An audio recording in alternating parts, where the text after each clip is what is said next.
Well, welcome back everyone to Blue Collar Startup. I'm your host, Mike Nelson, or one of the hosts, Mike Nelson from Five Towers Media. Our other host, Derek Foster, may be joining us, but he kind of got hemmed up on, I think he was doing a walkthrough on a really exciting new product that they have. I can't wait to actually talk to him about it on the show here, but we'll save that for another day.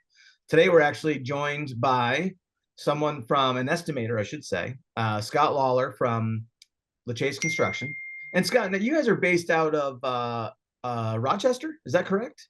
Yeah, so our corporate headquarters is in Rochester, but we've got offices peppered all across New York State, Buffalo, Corning, Binghamton, Syracuse, here in Schenectady, down in Armonk, and then we're also present down in the Carolinas, Raleigh, Durham, and Charlotte.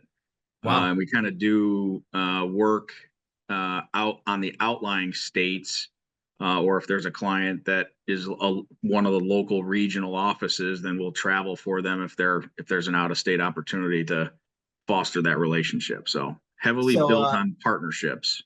so a small operation then, from what you're saying. Yeah, yeah, small operation. We can get How into the many? numbers. We can get into the numbers later. Yeah. I was just saying, like, how many employees do you think you guys have running right now? So around 850 plus. Woo! Across all the regional offices. You know, that's support functional groups, management staff, project managers, engineers, superintendents, estimating teams. And you know, separate from that, we've also have the self-perform blue collar trade workforce, which is comprised of union labor, laborers, operators, masons, carpenters.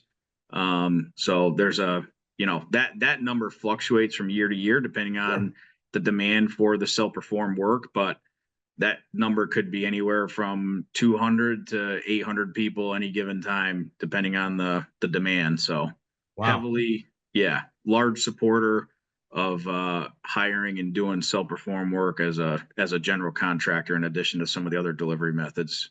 Yeah. Yeah. Because a lot of people will not necessarily self-perform, right? They'll just be the GC and they'll bring in the trusted teams and things like that. Yep.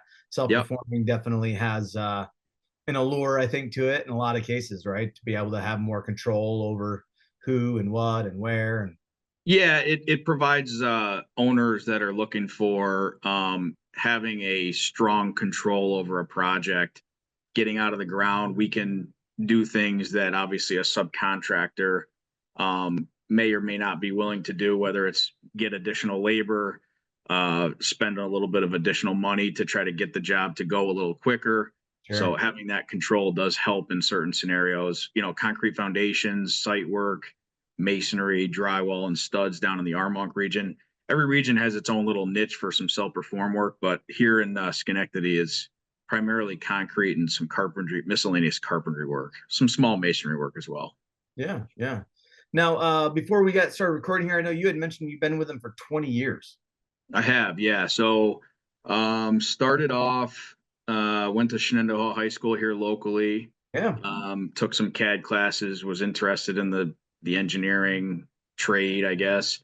Uh, Ended up going to Hudson Valley Community College for 2 years, civil engineering, then transferred to Rochester Institute of Technology for 2 years, got my bachelor's degree.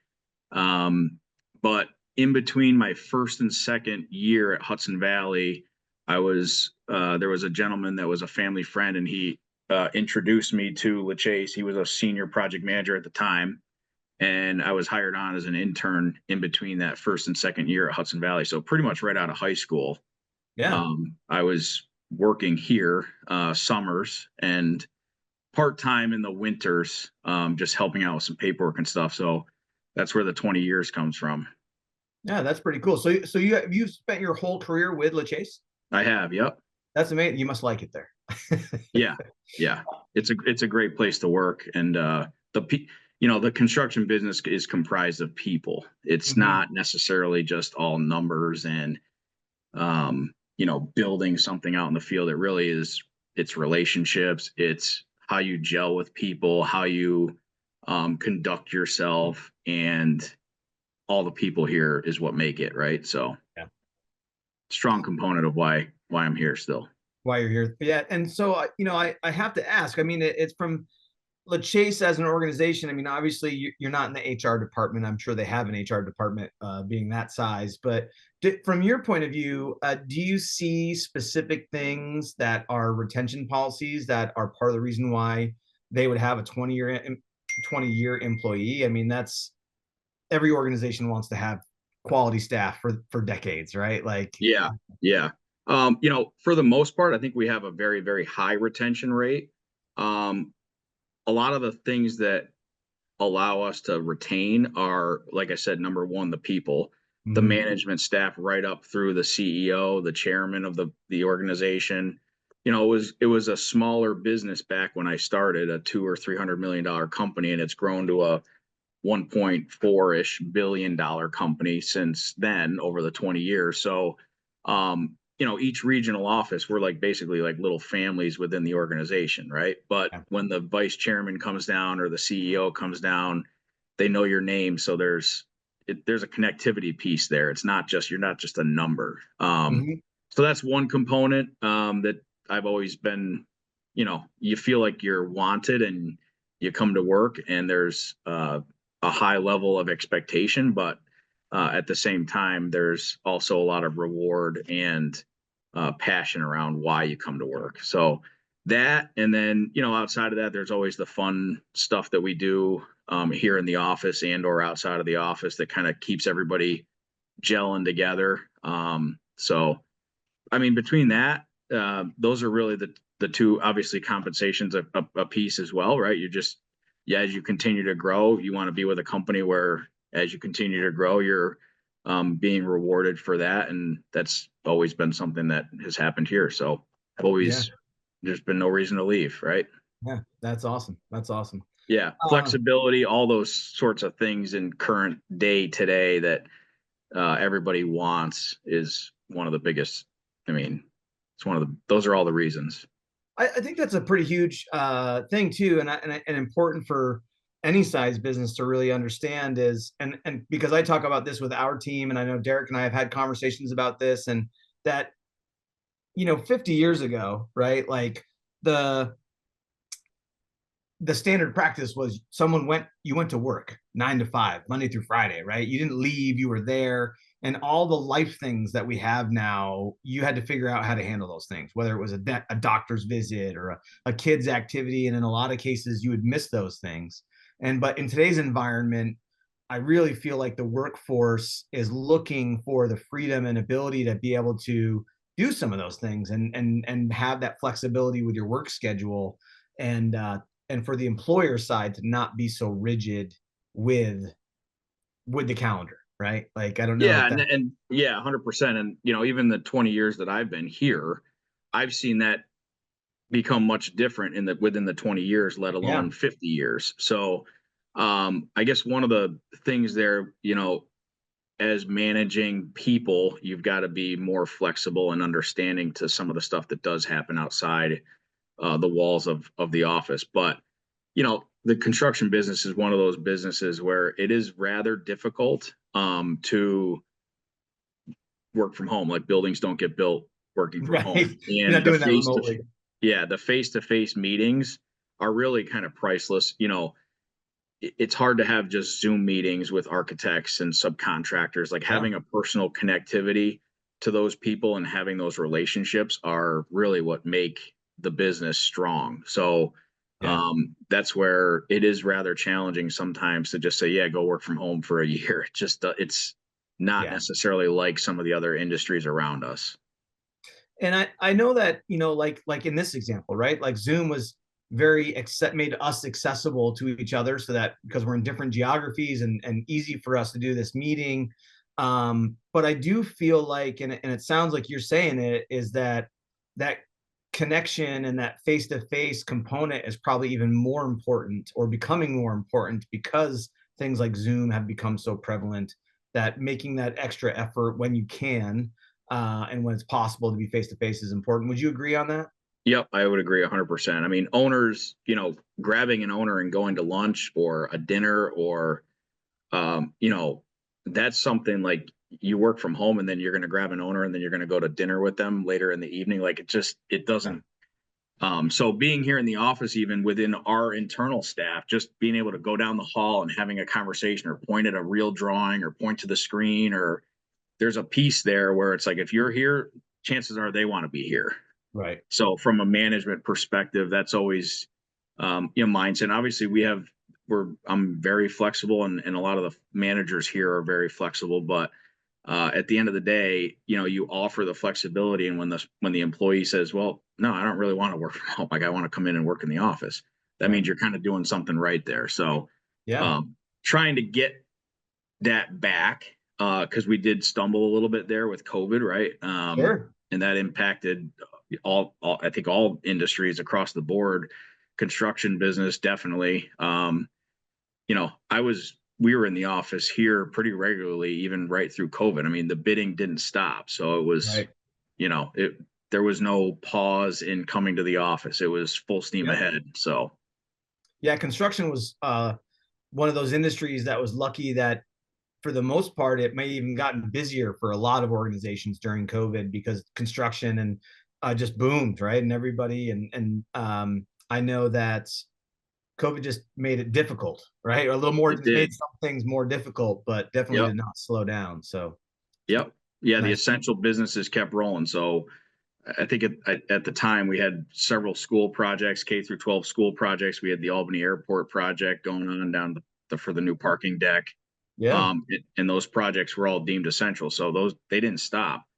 Now you're coming into a situation where, you have material suppliers that are kind of like, well, am I shut down or not? Well, yeah, I guess we are. What, so now it's tough to Yeah. get materials, and then it flowed into lead time issues, trying to get materials because some factories were shut down. So everything just kind of bottlenecked. And we're still seeing some lead time issues, but not nearly. Most of the pricing is leveled off. Most of the material lead times have all leveled off as well. So Yeah. everybody's kind of getting caught back up into where we were before COVID. Yeah. I'm curious, and I know that we're gonna. I still want to talk about your background a little bit and circle back to HVCC, the blue collar college is what we call it these days. We're Yeah. big fans. But as a part of your estimation process, when you're having lead time problems, you're having supply chain problems, as an estimator, are you still involved in those communications with the client, or how does LeChase handle that kind of stuff? Yeah. So, I mean, they're delicate dialogues because most owners and clients want, if they've got the money committed to the project, and the budgets will work out with their finances, then typically speaking, they want a project built yesterday. Right. Right. So it's, we want the project as quickly as possible. And in my eyes, we're one of the builders that can build just about anything as quickly as possible. We've done some pretty impossible things that we thought were impossible that really were not. We ended up figuring out a way to do it.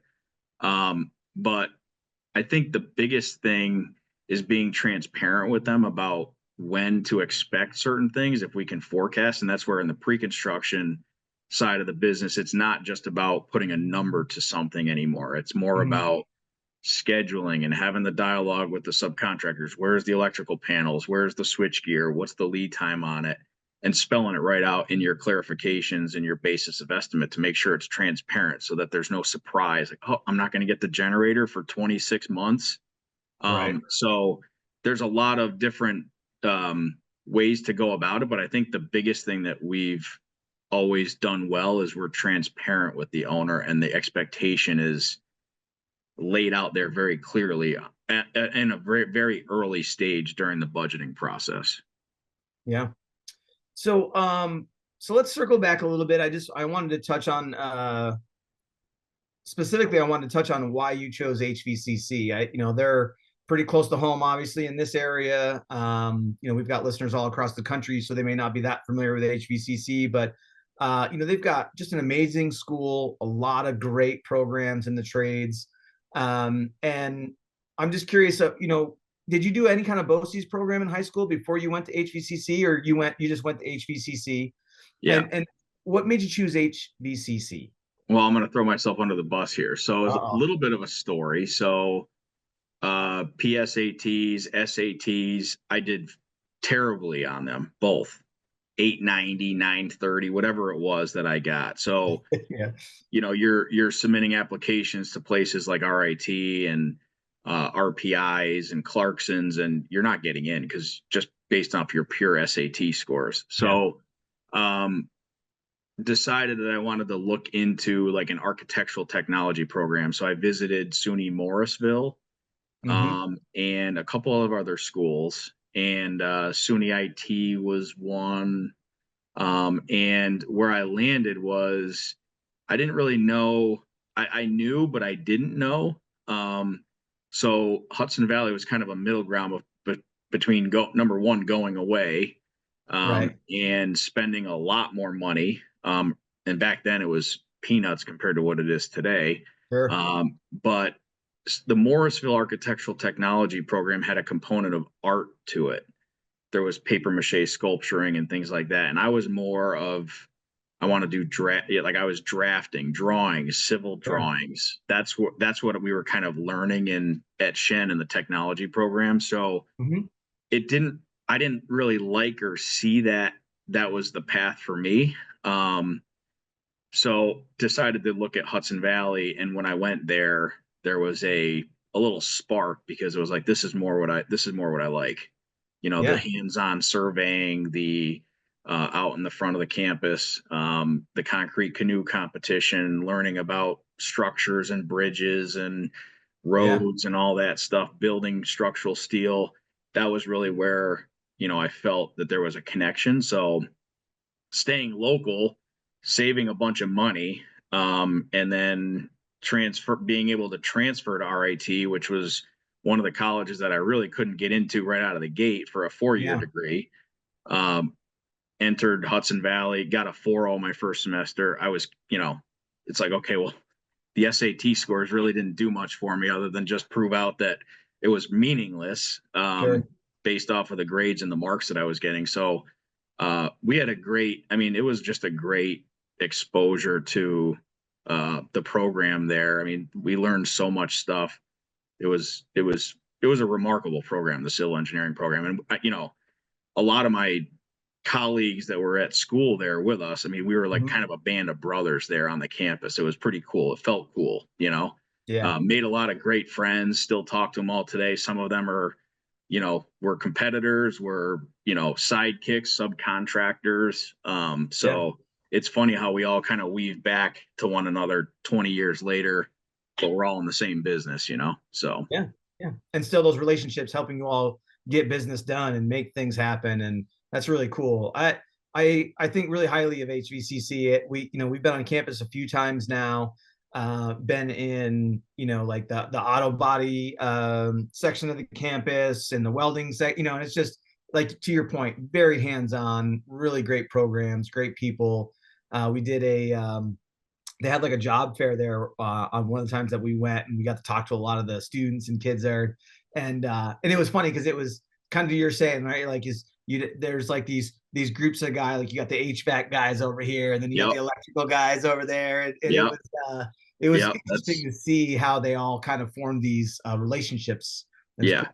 It's Yeah, really that's cool. how it was. And, like I said, it's pretty cool now when you're talking to, a colleague at like a site work contractor that just bid a project to you, and you're fortunate enough to be able to award them a $4 million site package, and you're talking to them, but you're talking to them like your friend, right? And you talk about the old days and how spring break Yeah. was and all that jazz, but really at the end of the day, you're cutting them a deal to, do some work for you, Yeah. so it's Yeah. It's pretty nice. it's pretty cool. And RIT was very similar.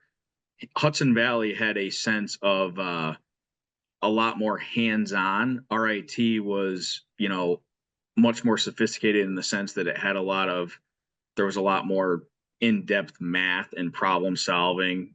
Still had the hands-on, but Hudson Valley really was like really hands-on compared Yeah. to RIT. Yeah. Yeah, I can't speak highly enough of the school, and I didn't even go to that school, but every time I'm there, Yeah, and we've had a few of those guys on the podcast, and we've been fortunate enough because like MLB Construction and Michael's group have both been able to, sponsor some scholarships that we've been able to give to folks down there and help with Yep. materials, and really cool. Just great, Yeah. great Our community. professors were top-notch people. I mean, these were professors that wrote the structures books, the structural Mhm. concrete design books, soil mechanics books. I mean, these professors that we had, the textbooks that we were using, they were the authors of the books. That's Um, cool. yeah, there was a couple of RPI grads, if I remember correctly, that were, professors there. I mean, we're talking about top-notch people that really knew their stuff. And Yeah. then when you go to RIT and you're mingled in with the folks that were there for 4 years and they're flipping through a textbook and, it's got George Limbrunner on it. Oh my God, that was the professor I had at Hudson Valley that wrote that book. And they're like, no way. And then we Yeah, open that's up the cool. cover and it says, Hudson Valley Community College. And they're like, no way. Yeah. Yeah, So solid. it did a lot for me to go there. And in addition to that, just pure dollars and cents was a massive, coming out of college today. I mean, you're in a massive hole. So just from a cost perspective alone, Yeah. purely it's a home run for anybody looking to go there and start a career. Yeah. Yeah. I mean, that's definitely a conversation that we have a lot too.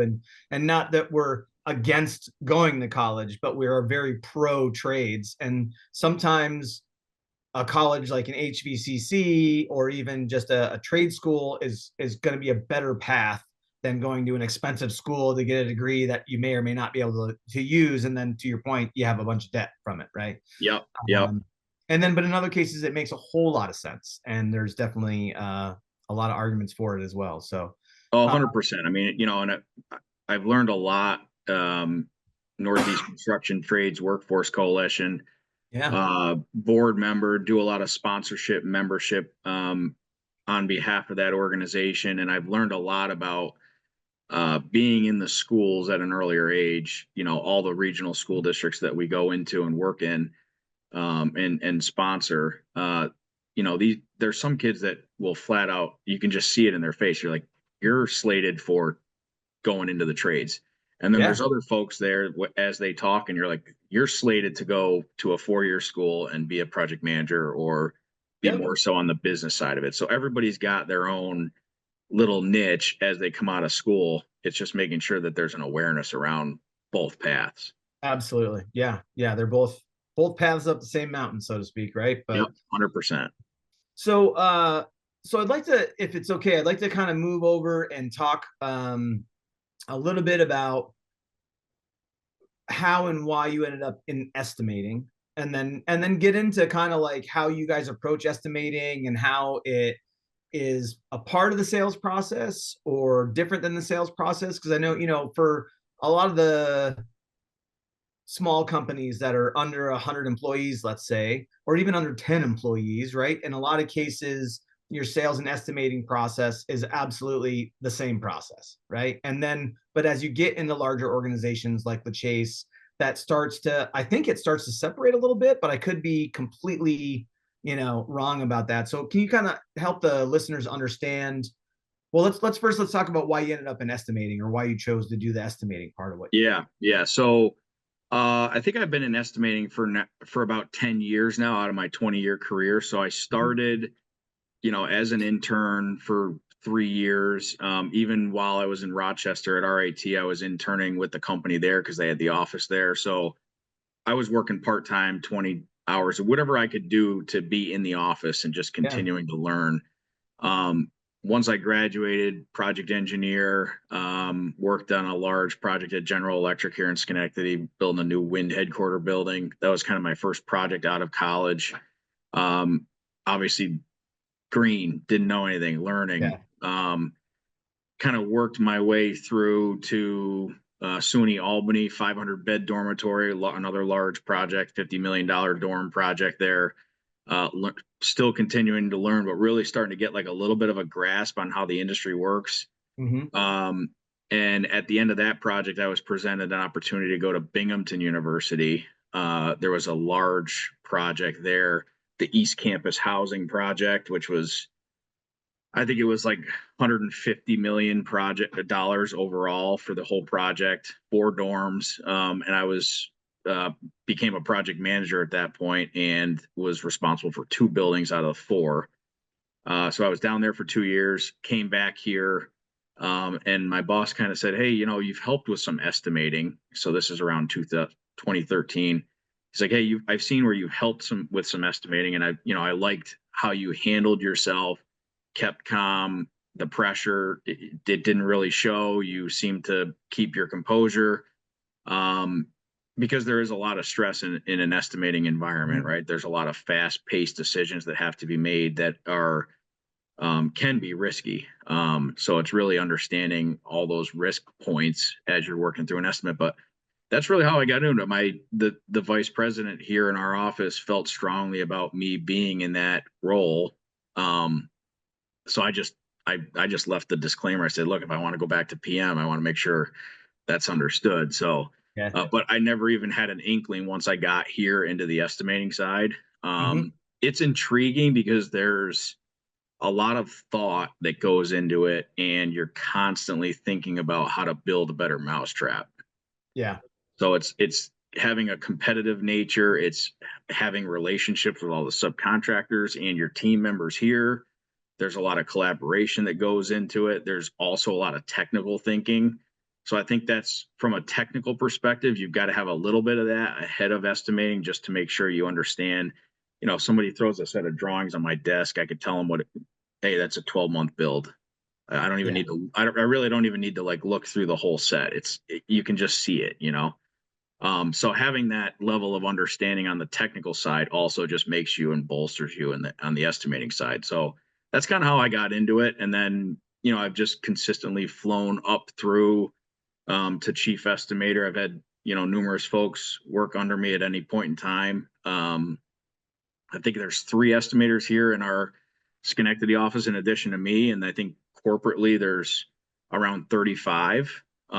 So starting to collaborate with some other folks in some of the other regions and help them, learn as they're younger estimators, helping them learn, the successes that I've had in my career and trying to, Yeah. formulate them and set them up for success as well. So, It's staggering. Because I'm just thinking about like when we were talking with some of the PMs over at MLB Construction and talking about what goes into estimating those large projects and the just all the things that you have to take into consideration. It's I to me, I mean, I'm a marketing guy. Like I couldn't yeah, even fathom about how you go from having a conversation about what you're trying to build to putting plans together to figuring out the materials needed, the labor, the whole and putting the whole thing together is mind blowing to me. yeah, it's a pretty cool process. I mean, there's been numerous times where, because people don't really know what you do, right? They just Yeah. think, so, you have friends and you kind of kid around them. You're like, I would love to have you in the estimate room just to show you one day of how cool it is. Like I just get excited, right? I mean, you're sitting there and you're putting together a $50 million estimate, Yeah. and it comes down to the thing getting submitted at 1:59 at 2 o'clock. The curtain comes down, and at 2:01 they're reading off whether or not you got the project or not. And it's probably like one of the biggest highs that you can ever have when they read the numbers and you're you know 2% low or 1% low or whatever the delta is, right? Yep. It's an incredible feeling because it's you just worked your tail off. On the flip side, being second or third, not the greatest. Early, I'm going to say earlier in the estimating career, you start to learn how to deal with that. But maybe a year or two of like, oh man, I didn't get it, and you're kind of bummed out. But you start Yeah. to just, it's like second nature. It's like, okay, you know what? I didn't get the project. I'm gonna go get the next one. And Yep. you throw everything off to the side that you just worked on for 4 weeks, and you're into the next set the next day. So Yeah. there's a little bit of a mindset there that can be a little bit challenging, but as you grow and learn, it's like it's just part of the business. Yeah. Yeah. And Um, that's, I mean, that just, it just, you say that, and I just think about just from a normal sales standpoint, right? Where it's, I mean, that's when you win, man, it is such a great, like my best days of my life pretty much are yeah, when I've won something. yeah, And to your point though, I know earlier in my career, same thing. I used to really internalize those losses. And you're right. I over time, I guess you just kind of Sailor Yeah. bait, right? You know, some will, some Yeah. won't. And they're all a little bit different, right? So like if you know you've got a bench of people sitting on the bench waiting for a project to go to, the Yeah. pressure's on even a little bit more. So you Yeah. can feel it, right? You get like the sweaty palms and the shakes, and then like all of a sudden 202, you got the job and you're like, and sometimes you just run to the bathroom, so throw some cold water on your face. Like, did that just happen? You know? Yeah. But it's a great feeling. I mean, uh, we have a very good hit rate here. We dive into the details, we dive into the drawings, we have relationships with just about every single subcontractor that wants to work for us. If we didn't have subcontractors, our business would be toast. Yeah. So valuing that relationship and having the subcontractor relationships that we do, making sure that they're known that their numbers will be treated fairly and there's an honest process behind, okay, we have the project now we have to go buy the project. That was tough. I mean, early in my career, I had to demonstrate that with a couple of subs that they just they quite frankly didn't have trust in me. So to build that and gain that level of trust from subcontractors, it takes a long time. And here I am 10 years into this, from the estimating perspective, and I don't have a lot of that anymore because I think people genuinely know who I am Mhm. and they understand that I am going to treat their numbers fairly, and there's no shady stuff that happens behind closed doors. It's a very fair, honest process. You have a good number, you have a good scope, you're going to get the project. Yeah. And that's one of the things that I've sold to subs from day one, and that allows you to sleep at night. You're not going to bed with people pissed off at you. They know, I know, I did everything right. It's a do the right thing. I mean, that's Yeah. one of LeChase's mottos. So that's really what's built and made the successes here for our office. And replicating that across the business and other offices, that's what really makes or breaks us on some of these estimates where there's a percent different. I mean, you're talking razor thin margins, $100,000 on 30 Yeah. million bucks. It's fascinating, really. Yeah. So Yeah. Not a lot of room for error on those for sure. no, no. And I'm curious as far as, how the opportunities come walking in the door, so for a small contractor, they don't get an estimating opportunity unless they are going out and, shaking hands and kicking down doors and rustling, shaking the trees to see what falls out. How do you go about finding the opportunities? Are you established at this point so that the opportunities are coming to you guys, or do you still have that level of business development where you have to go out and find opportunities? Yeah. So, we've been in the market here in the Capital District for about 25 years. The company was formed in 1944. So it's an 80 plus year company. Mhm. So it's got a lot of deep roots. Here, 25 years or so now, 23 years. They've been here in the Capital District, like within office, heavy presence, large staff, doing Yeah. about 100, 115, 125 million a year, roughly. It fluctuates. But we still have a significant press on business development just to make sure that there's local people understand who we are. Yeah. And you know, it's tough to kind of get into a newer market and prove yourself. Not everybody knows who you are, but it's really about how you handle the client. And they've got a big decision to make. They've got to make a decision around a large project if they're building a large project or even a small project, $2 or $3 million project. I mean, we do those every day, all day.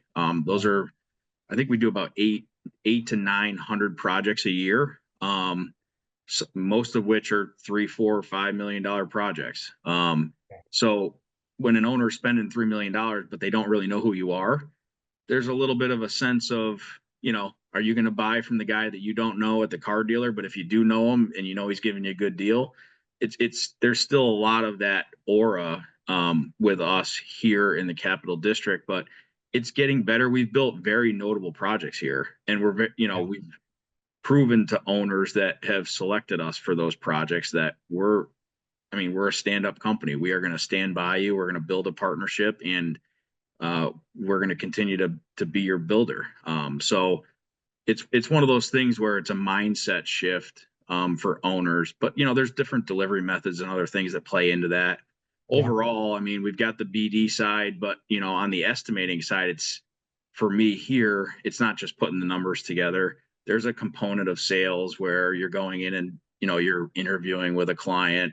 They want to see your team. I'm on the pre-construction side of the team. So, Mm-hmm. You're going in and talking through how you are going to present to them, and provide the best value and the value engineering and all that things that you're going to present to them ahead of construction that's going to give them best cost. So there's a lot to it. It's not just, go out and price a job and, oh, you didn't get it, on to the next one. There's a lot more to it more so on the construction management and the design build side of the business. Yeah. Yeah. I can't even, again, the whole process on those projects, they're so big. It's just staggering to me. So, yeah. I mean, and MLB, fantastic contract. I mean, we're we have very good competition here in this market. Yeah. And we're always friendly competition, right? We're always at events together and things like that. And obviously everybody co-mingles, subcontractors co-mingle, but it's a small knit community. I mean, there's we're always looking to hire new good people. People are the business. So always trying to find that, like, build the better mousetrap, if you will, against your competition. What's going to separate us from someone else, and what's going to make the owners select us over someone else? That's always the question you got to ask. Yeah. And it sounds like, I mean, I always look at competition as it's making us all better, right? Like if I'm competing, I have a couple competitors in the marketplace, and honestly, like, some of them are I'm really good friends with them now, but also, like, they force me to be better, right? Like, to I think that's what you're saying, right? Or Exactly. part of is you have to be better. You have to look for that way to innovate and be ahead, and not because you don't like those folks, but just because they're great at what they do, and you want to get the work and they want to get the work. And so you're constantly raising each other up, pushing each other up. So thinking outside the box, putting the strategy together ahead of time, making sure you got the right people on your team, make sure that the path is clear to be successful on that bid. So yeah. And sometimes maybe even working together, who knows, right? Yeah, 100%. I mean, there's large projects, there that often we partner with. There's joint venture opportunities and stuff on some of these large, massive, we call them super projects, right? So, Wadsworth Labs, and you've got Micron out in Syracuse. You've got, all these larger projects pulling together, and not one GC in upstate really, I mean, is poised to build those projects. The Bill Stadium is a joint venture between Gilbane Turner. I think it's Gilbane Turner. So those are two large firms, but they joined forces because it's a very large project. So it's Is Turner the largest in the country? They're I believe, I don't know a ton about Turner. We do work with them, alongside them. We've worked as a GC when they're the CM, or over at the airport, concrete contractor when they're the CM. They're an international firm, I believe. But yeah, they're very large, but they've got a large presence here in the Capital District and in all the markets that we do business in here. I remember reading something recently. We were looking at some statistics, and I thought I saw something about Turner, and just the size was just huge. And there's a number, like, maybe, I don't know if they're the largest in the country or maybe the world. I don't know, but they're quite large. Yeah, they're a very notable contractor. I mean, they're, again, you talk about stand-up competition. I mean, they're a player in the market. So, we see them occasionally on pursuits where we're competing, but on the flip side, there could be a project where we're collaborating with them, where we're a sub, we're doing a concrete foundation on a project, and they're the overall CM. So that's where it's kind of cool on our side, where we've got that flexibility to kind of weave in and flex with the market, if you will, Yeah. Well, I really hope that, the listeners that are hearing this, that are, especially on the smaller side, I know that, when young companies often they look at competition as like the enemy, and what you're saying is really refreshing, the sound of, a rising tide raises all ships. So absolutely. So let's, I know we're getting short on time, and I don't want to hold you up, but I know that I wanted to touch base a little bit about the work that you guys are doing over at Northeast Construction Trades Workforce Coalition with Pam and Doug. Obviously, we're all friends with those guys, and like you said, you're on the board. Do you want to maybe just give us a quick rundown about why you joined their board and why what they're doing is important? Yeah, so it's interesting, within LeChase, and again, this all plays into being here as a company, but LeChase is a very community-minded organization, so they want you to go out and be in the communities and act as a community member, right? Always put a good foot forth. So, I've been involved in a couple of internal committees here within the organization, and one of them was an inclusion committee, which was going out and really promoting the trades and or being mentors to some certain school districts. So it kind of started with a discussion around grabbing a couple of school districts in each region and becoming like a mentor. Go in, maybe talk construction. So I reached out to a couple, one being Saratoga Springs, and we paid their bus trip down to a project in downtown Albany that we had. And somehow it ended up on the news. The media was there. I'm not even sure who set the media up, to be honest with you. But anyways, the media is there, and 2 days later, Doug calls me out of the clear blue. I've never talked to Doug in my life, so he calls me randomly, and he's like, "Hey, I'd like you to be involved in this organization." So that's kind of how I got into the organization, and then since then, before that, it was not set up formally as a not-for-profit. So we started to kind of get some formation around it because it was starting to get some legs and traction here in the area. Yeah. And he asked me to be, he asked if I would be interested in being a board member. So accepted that seat, and then have kind of formed the name and put it into a formation that works kind of separate from the Curtis Lumber side of it, which is where it was residing before that. So, but it's been a great experience. I mean, LeChase is a strong proponent and a large sponsor of building workforce. Our workforce is in a situation right now, especially with some of these super projects, very strained. And we see it across not every single project, but you've got to give a nudge to try to get labor on your project. And, the workforce hops around to whoever screams the most. Right. So, so it was one of those things where, I thought it'd be cool, go in, start explaining, inspiring, teaching students about what it's not just the college route, but maybe there's a route that you can take that's got some trade labor as well. Yeah. So it's been a very inspiring endeavor with them, and it's a great organization. Like, everybody on that coalition is very rooted to make sure that there's a lot of knowledge given to the students so that they are armed with that as they progress through high school and have to make that decision, college or not. We've got a lot of cool things coming up there. We're doing, obviously, the toolbox builds within the school districts. The dodecahedron is a middle school event that we're floating out there this year. We're doing a guidance counselor workshop. We're going to tour the Mohawk Harbor Event Center project over here that we're building with half of the guidance counselors, and then bring the other half into our office, kind of show them some of the workshops that we're doing. So just, having that, I mean, there's a lot of cool stuff going on there, hoping that a lot of local contractors, subcontractors are engaged there, because I think in several years, hopefully sooner than later, we'll be able to start actually cultivating and pulling some workforce folks from all that startup work that we're doing kind of now. So it's huge. I think it's so neat. I mean, we talked about it on the show, and there's not a single person I know that's in some sort of trade that we speak with that isn't talking about the shortage of labor and the amount of opportunity that is available to folks coming into the trades, regardless of what the trade is.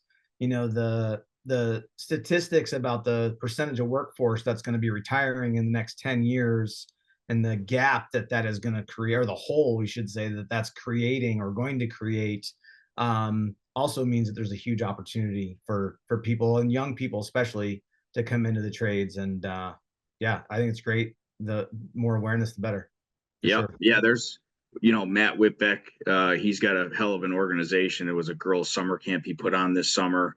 And I think he's planning on doing that again this summer. But, as part of the board, we all volunteered to go up and help for a day. But I mean, how inspiring. You got 25 girls that are in high school. Their parents drop them off and they end up going home with like 2 or 3 different projects per day. The Viking chair, a charcuterie board. I mean, they're Cool. building these things with like saws, Yeah. sanders. Very, very inspiring. So, Yeah. and they have a great time doing it. So, just thinking about like all the summer camps that are out there, this was one, he just did a stand-up job. It was a fun week for all of them. It was a fun day for me to go and just sponsor to help. Yeah.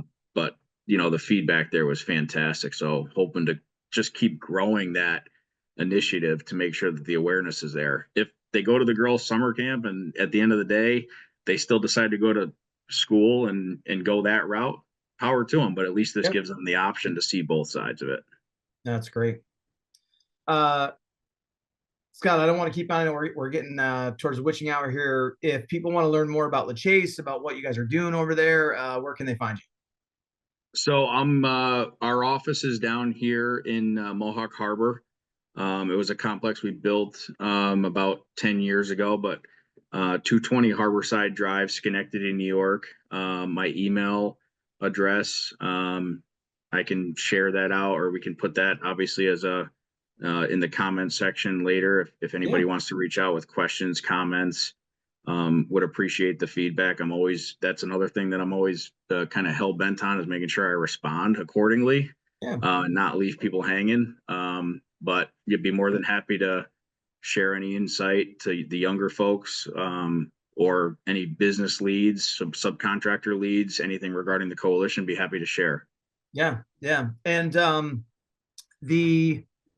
for people that might be interested in coming to work for you, right? From a workforce standpoint, what does that look like for them to reach out to LeChase to see what opportunities are open? Yeah, so we've got a website. We post on LinkedIn regularly for positions that are open. We've got a website that shows positions open. Most of the workforce trade labor that we hire is all through the union. So, students coming out of high school that are interested in jumping into the workforce usually have to go through the appropriate union, and then we would hire from the union for those positions. But if I can help make those connections in any way, shape, or form, be more than happy to. Awesome. All right. Well, and if you're comfortable with it, I'll have Taylor put your email in the show notes there, so people Absolutely. can reach out to you. That's awesome. Scott, I really appreciate you taking the time to spend with us here, and tell the listeners a little bit about LeChase and about estimating, and about the coalition as well. So thanks so much. Yeah, definitely appreciate the invitation, and thank you to all the listeners. Yeah, awesome. Well, thanks so much, and we'll let you get out of here. Thanks, Scott. You got it. Thanks, Michael. All right.